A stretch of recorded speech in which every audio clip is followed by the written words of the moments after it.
നമ്മുടെ കേരള ഗവർണർ ഒരു അവമാനമാണ് കേരളത്തിന്. ഒരു പ്രായസ്ഥനായ ഒരുപാട് കാലത്തെ രാഷ്ട്രീയ അനുഭവങ്ങളും അതുപോലെ ഭരണപരമായ അനുഭവങ്ങളുമുള്ള ഒരു ആൾ ഒരിക്കലും കാണിക്കാൻ പാടില്ലാത്ത സംഭവങ്ങളാണ് കാണിച്ചിരിക്കുന്നത്. അദ്ദേഹത്തിന് എന്തോ സംഭവിച്ചിട്ടുണ്ട്. തീർച്ചയായും അത് ഭരണതലത്തിൽ പരിശോധിക്കുന്നത് നല്ലതാണ്. സാധാരണഗതിയിൽ ഇങ്ങനെയുള്ള ഒരാൾ ചെയ്യേണ്ട കാര്യമാണോ? 1949 ഭരണഘടനാ അസംബ്ലി രൂപീകരിക്കുന്ന ഘട്ടത്തിൽ ഗവർണറുടെ പദവിയെ സംബന്ധിച്ച് വിശദമായ ചർച്ച നടന്നിരുന്നു. 1949 ഭരണഘടനാ അസംബ്ലി ഇന്ത്യൻ ഭരണഘടനയുടെ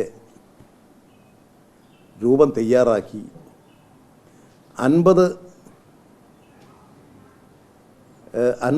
ജനുവരി 26 ഇന്ത്യൻ ഭരണഘടന അംഗീകരിച്ച് നടപ്പിലാക്കിയത്. ആ കാലഘട്ടങ്ങളിൽ നടന്നിട്ടുള്ള വിപുലമായൊരു ചർച്ചയാണ് ഈ ഗവർണർ പദവി സംബന്ധിച്ചിട്ടുള്ളത്. അന്ന് ഡോക്ടർ അംബേദ്കർ ഇതിൻ്റെ ചെയർമാനായിരുന്നു. ഭരണഘടനാ അസംബ്ലിയുടെ 3 പ്രശ്നങ്ങൾ ഉയർന്നു വന്നു. ഒന്ന്, ഗവർണർ പദവി ആവശ്യമുണ്ടോ?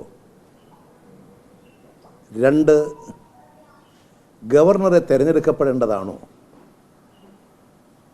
3, പദവിയെ സംബന്ധിച്ചിട്ടുള്ള അധികാരങ്ങൾ. ഇതെല്ലാം വിശദമായി ചർച്ച ചെയ്തു. ശക്തമായിട്ടുള്ള വാദങ്ങൾ ഉന്നയിച്ച് ഗവർണർ പദവിയെ വേണ്ടതില്ല. അംബേദ്കർ അവസാനം അത് കൺക്ലൂഡ് ചെയ്തുകൊണ്ട് എത്തിച്ചേർന്നത് ഈ ഗവർണർ പദവി എന്ന് പറയുന്നത് നിരുപദ്രവകരമായൊരു സ്ഥാനമാണ്. പ്രത്യേക അധികാരങ്ങളില്ല. സംസ്ഥാനങ്ങളെ സഹായിക്കാനുള്ള കേന്ദ്ര ഗവൺമെൻറ്റിൻ്റെ പ്രതിനിധിയാണ്. അതുകൊണ്ട് അധികാരങ്ങളില്ലാത്ത ഒരു അലങ്കാരമായി നിൽക്കുന്ന ഒരു പദവിയാണ് ഗവർണർ.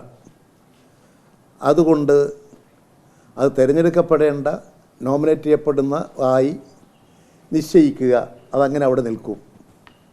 അധികാരമില്ലാത്തൊരു സ്ഥാനമായിട്ട്. ഈ നിഗമനം ആണ് അന്ന് ഭരണഘടനാ അസംബ്ലി അംഗീകരിച്ചത്. ഒരധികാരവുമില്ലാത്ത സ്ഥാനമാണ് ഗവർണർ. യഥാർത്ഥത്തിൽ ഗവർണർ പദവി ആവശ്യമില്ലാത്തതാണ് എന്നുള്ളത് കേരള സമൂഹത്തിൽ നമ്മുടെ കേരളത്തിലെ ഇപ്പോഴത്തെ ഗവർണറെ കൊണ്ട് സമർത്ഥിക്കുകയാണ് ചെയ്തുകൊണ്ടിരിക്കുന്നത്. അദ്ദേഹം കോഴിക്കോട് കാണിച്ചത് മുണ്ടും മാടിക്കെട്ടി അലുവ തെരുവിൽ, അലുവ ബസാറിൽ അലുവക്കട കയറി ഇറക്കുന്നു. എത്ര പരിഹാസമായിരുന്നു. ഇന്ന് കൊല്ലത്ത് പ്രതിഷേധമുണ്ടാകും. ആ ഗവർണറോട് ആദ്യത്തെ പ്രതിഷേധമാണോ കേരളത്തിൽ? ഏതെല്ലാം തരത്തിലുള്ള പ്രതിഷേധ സമരങ്ങൾ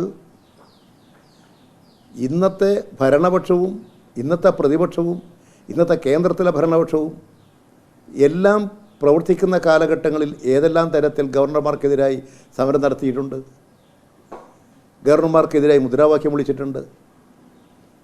ഏതെങ്കിലും ഗവർണർ ഇങ്ങനെ പ്രകോപിതനായി ഒരു ലക്കും ലഗാനുമില്ലാതെ ഇങ്ങനെ അഴിഞ്ഞാടിയിട്ടുണ്ടോ?